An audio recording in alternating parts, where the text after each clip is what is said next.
We're live. So today, dear viewer, I found out where Philip lives. So here I am in the Wine Man studio. Admittedly, he has been here before. I have. I wanted to hook you he's just in lying this to age you. of social media. Yeah, he's just lying to you. Now, something that you and I have been moaning about are two terms we get called each other, which is one being you get called a mixologist, is it? Yeah, I thought you were going to say the two things people were yelling at us in the street, but I guess that's for another podcast.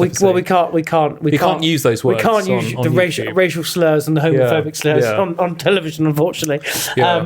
But mixologist, do you actually know what it means? Because I don't. Yeah, so originally, well, it depends. What does the word mixologist mean? Initially, I thought mixologist was what a relative of someone that works in the bar industry uses when they're trying to talk to them about their job at a family do. I hear you've been into the mixology. I make 100 porn star martinis a night. To give the illusion that you have a proper job. Well, this is the thing. I think in this country particularly, the amount of times when I was at a relatively nice bar, like say the nicest bar in the particular area of the county I'm from. What, in Reading? No, not Reading. This was Buckinghamshire. Oh right, sorry. I just didn't think there was any nice in Reading, but okay. No, there's some fantastic. Reading has a fantastic nightlife atmosphere. Great people. But yeah, I would get asked by well-meaning regulars often, what are you studying? And I don't know how well the camera is picking this up, but I still get ID'd for Red Bull. So I understand the question, but I do think it is bizarre that we still have this thing where people perhaps don't take bartending as seriously as they do in other countries. As in, not the bartenders not taking them seriously, but the sort of cultural image. But were you in a bar or a pub? This was like a hotel cocktail bar. Oh, okay, fine. But you hate the term mixology. I mean, you would never describe yourself as one, would you? No, I consider myself a mixology influencer. I'm not a content creator. I'm an influencer. Yeah, Dick for sure. I think that part of the reason why people don't like the word mixologist, for me, I actually don't mind it at all. It's just a fun, whimsical, shorthand way of talking about a bartender that makes cocktails. I suppose it gives a sort of false illusion. It gives a sort of an air of professionalism to it, because of course the issue with saying you're a bartender or you're, well, do you know what I mean? It can be potentially, given the experience you've done for it, people's definition of bartender can be a student who's just come out of uni, or someone that's been in the trade for like 20 years and knows everything about everything. And I suppose there's no sort of like categorization of it, I suppose. Yeah, at least one that the general public would be familiar with. I think that part of why a lot of people in the industry don't like the term mixologist is because occasionally there are people that refer to themselves as mixologists and then become really difficult to work with. Yeah. Like if someone on their first day is coming along, I'm a mixologist, I've been doing mixology. They're a douchebag. And it is like that. And the way that a lot of people in the industry that don't like the term mixologist is sort of, a mixologist is a person that serves drinks, and a bartender is a person that serves people. Yes, okay. And perhaps making cocktails is part of that. Oh, I like that. But think about it, right? You'd rather go to a bar or a restaurant and have a mediocre drink, but the bartender is hilarious, and really there's a problem and they solve it instantly, and they're really good at the whole hospitality thing. Right, so you'd be screwed at that, would you? Yeah, well, this is the thing. I try and lean on the cocktail knowledge. Yeah. I was always really good at the bartending sort of bit of actually being funny.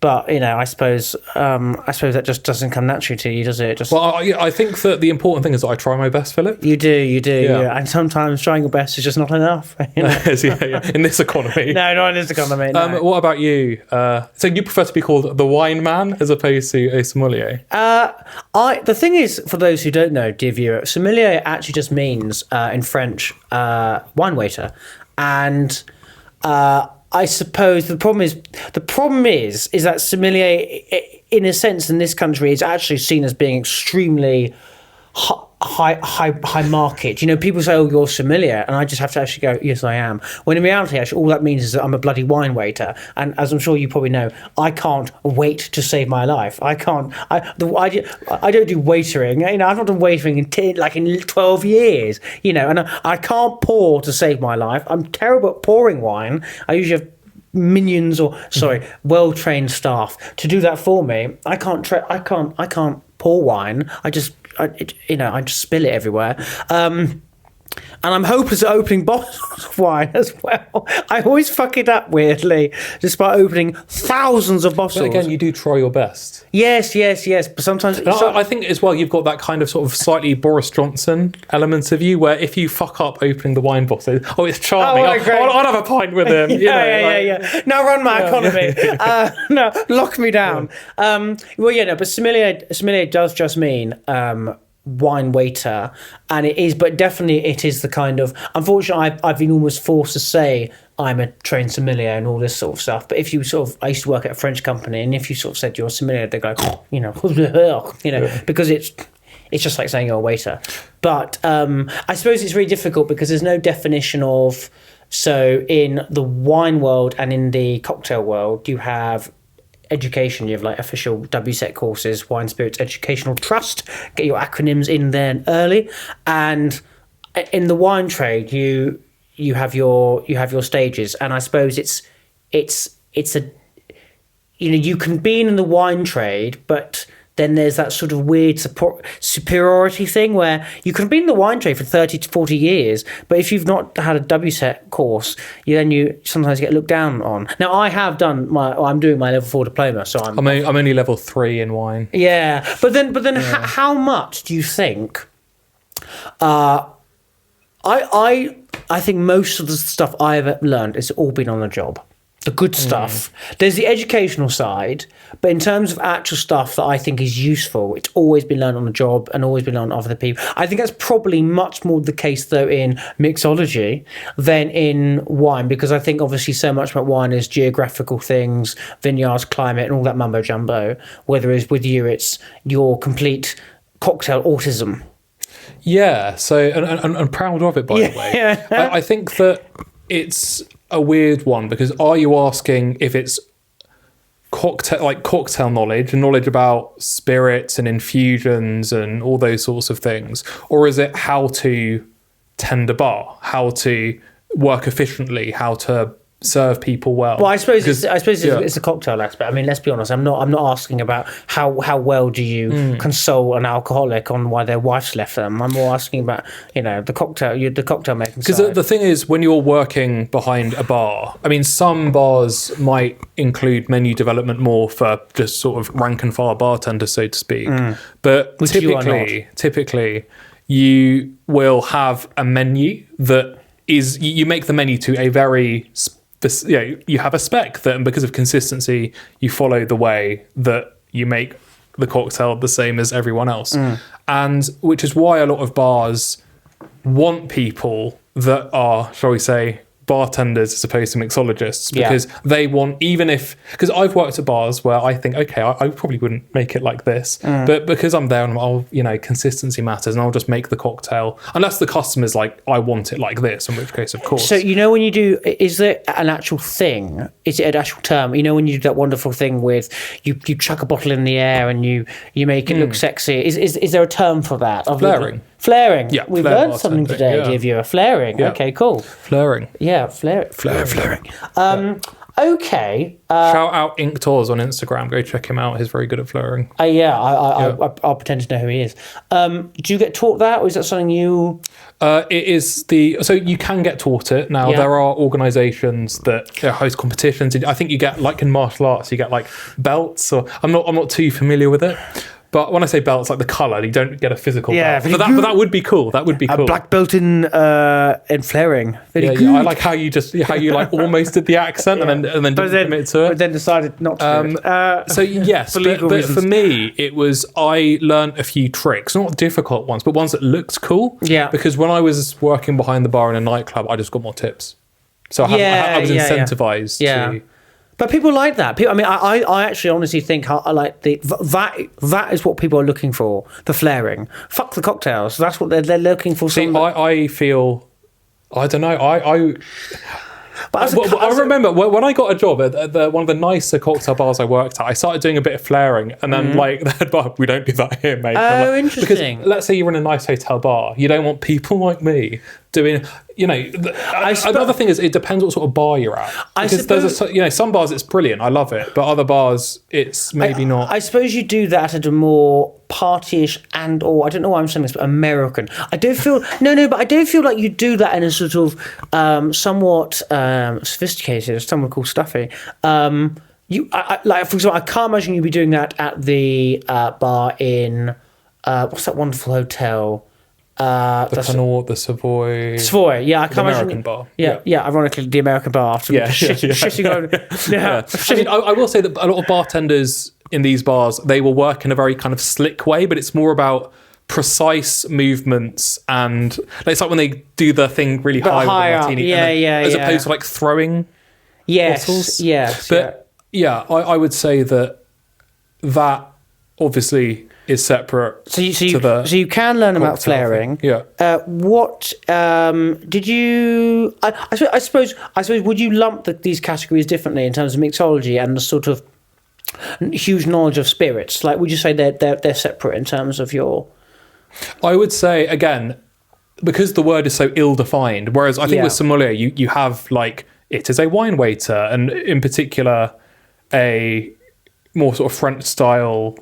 Yes. Would you say? So, for example, I've served wine in cocktail bars, but that would make me a sommelier, even though I'm waiting. Well, I mean, I just get it. I get it all the time in terms of when at a sort of wine tasting, someone will say, "Oh, so are you a sommelier?" And I'll just have to go. I used to say, well, I used to. I used to criticise them and judge them and say, well, actually, and try and educate them and say, sommelier is just a wine waiter. But now, in my older age, of being perhaps less maybe less rude, I don't know. I think there are other words. For me, it's are you a mixologist? So like, no, I'm a coctologist. Or no, I'm a barkitect. A coctologist? A coctologist. That sounds like a porno I watched the other day. You'll have to send me a link. Yeah. It's just the back of your head, though, to be honest. But I think because mixology is such an ill-defined term. Like, so the thing is, like, when people use the word sommelier, you know what they mean. Yeah, and which begs the question, like, do words mean different things in different places? Oh, because it's one through the looking glass. Language evolves, and if everyone's calling you a sommelier, and you're like, oh well, you're not technically correct. Which, as we're both nerds into the respective alcohol things that we like, part of my technical knowledge is being like, well, a mixologist might mean this or that. Like knowing what a sommelier is you showing that you know something about wine. Yeah, right? And the thing is, I suppose if you were to do all your WSET courses, that in no way means, for example, you could function in a high-end restaurant. Are they going to say normal society? Yeah, or normal society. No, but it means you could, they couldn't be, as it were, a wine waiter. If you did your level 4 diploma, that doesn't mean you could be a wine waiter. You still might be like me and completely unable to open a bloody cork or a bottle properly. Although I do open champagne excellently, and there's a way of doing that, which you can find on my videos, The Wine Man. But yes, they're two. That's very much the practical side, which almost I would say you could sort of call sommelier, and the educational side, which is. But then it's very hard to know what you'd almost define that. You do have your MW course, which is Master of Wine course, which is unbelievably long and difficult, and it's one up from where I am.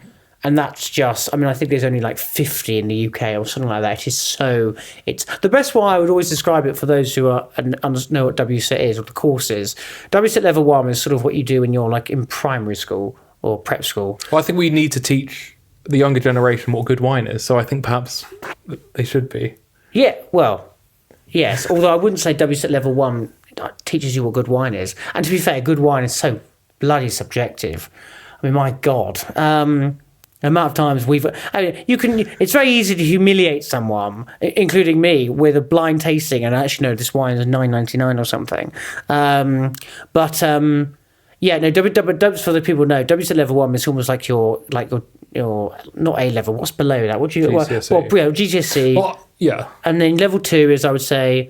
No, level 2 is GCSE, level 3 is A level, level 4 is when you go to university, and then your MW is when you'll get your masters. I think that's the best way to describe it. For those who are interested. I think as well. So I think with wine, you've identified there that there is the academic knowing stuff about wine. But I would say that in terms of how effective you are as so for example, waiter in a restaurant that specializes in wine, the more you go up that, the more diminishing returns focusing purely on the knowledge about wine in the way that these courses teach. Would that be fair to say? Or would you say that in terms of, so for example, if you have WSET level 3 and then you spent loads of time learning how to be like the best waiter possible, that would be a better use, I don't know, people can do what they like, but better use of your term in terms of like how good you are at your job than getting your diploma. Because I would say, the way I've been, so I've done WSET level 3, and I've heard that the other common wine course, like Court of Master Sommeliers, right? Oh, right, that's more service focused. Yes. WSET's more business focused. Yes, almost. yeah. Well, that's a crude way of putting business it. Business and academic focus. Yeah. It's about much knowing more about why and how the bottle is there, and why the bottle is, and how the bottle is made, and all this lot. Whereas, I think the other side is much more practical in terms of a whole host of other things. But I mean, it is always a running sword. But I mean, in short, I just simply now just say I am sommelier, but I'm WSET trained. I think that's the easiest thing to do. But then, as we know, what you and I do is mostly just passing our many years of wisdom onto people that decide to watch us. Yeah. And I think another thing that I've noticed from doing the whole Instagram thing is I would say that it's perfectly valid, quote unquote, to be a home bartender. A home bartender can learn loads about cocktails, all the syrups, infusions, all these sorts of things. But being behind the bar is a different skill. And you might have someone who's never worked before in their life in a bar that knows more about cocktails than some bartender somewhere. But you've also had people that are, I mean, they're different skills. I have an excellent question, which would be excellent for you. Have you ever made your own and named it your own signature cocktail?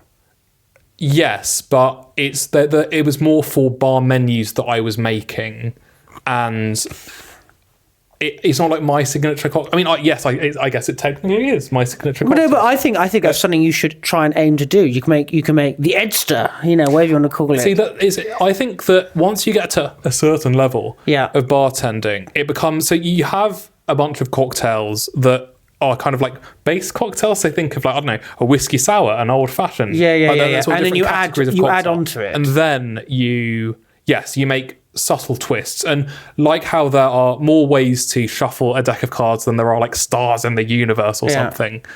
There are so many things you can do with different spirits, different modifiers, different infusions, different syrups, different bitters, all these sorts of things, that making a new cocktail is like relatively easy, to the point where question, what makes a martini in the sense of, could you not make a whiskey martini and make your name forever great? So again, if you want to talk about like categories of cocktail, you can have, for example, a Manhattan, which is rye whiskey. I mean, some people do it with bourbon, but I like mine with rye. Sweet vermouth and bitters, and obviously you're like, but if you add bitters to a martini and you add sweet vermouth there as well, it becomes a Martinez. So it's you mix things around and they become like different cocktails. I mean, you could, for example, make the martini with, I'm sure I'm blanking on it, but I'm sure there's a name for it. I would say that I think there's something there. We could patent it and sell the license for it. That is a controversial thing, actually. There are some brands that have trademarked or copyrighted, I can't remember which one it is off the top of my head now, cocktail. So, for example, the Dark and Stormy has to be made with Goslings. Okay. So often you'll see a cocktail on a menu somewhere, and they're making like a Dark and Stormy without Goslings. So they fraudulent. Call it something else. Oh, okay. Interesting. Fine. Okay. Well, next time we'll maybe introduce a cocktail that we'll introduce the Edster. The Edster. Yeah. It'll just be a sad little cocktail. Yeah, and it will leave a long, lingering, bitter taste in your mouth. Yeah, very good.